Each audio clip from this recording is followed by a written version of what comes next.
استديوهات زفات آفاق.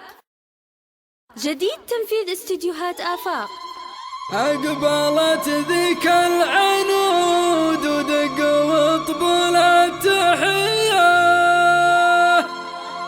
يا هلا بك يا هدى والشعر ما يوفي الوصوف.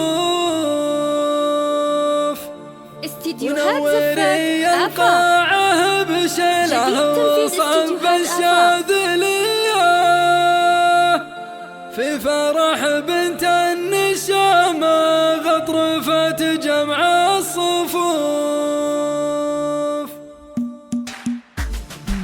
أقبلت ذيك العنود ودق وطبل التحية، أقبلت ذيك العنود ودق وطبل التحية، يا هلا بك يا هدى والشعر ما يوفي الوصول. نوري القاعة بشيله وصب الشاذلية في فرح بنت النشامة غطرفت جمع الصفوف. يا هدى يا بنت شيخ وبنت كسب الحمية، لك خوان في المواقف فعلهم فعل ينوب. لا تعز والشهم فيهم ما توانوا في مجية، والنعم دعوى لحلة والنعم زادوا.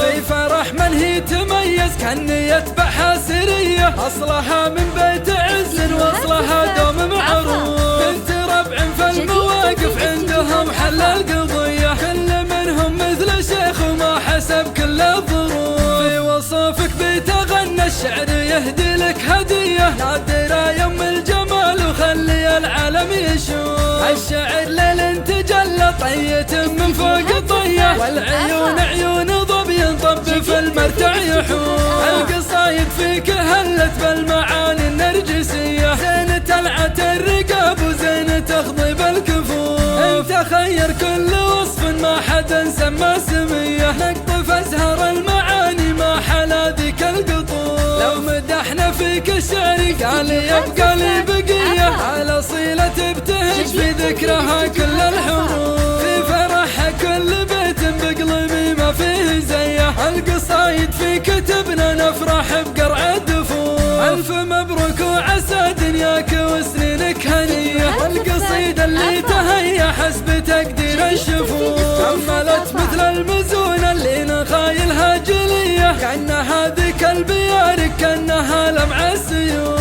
وصلت إعداد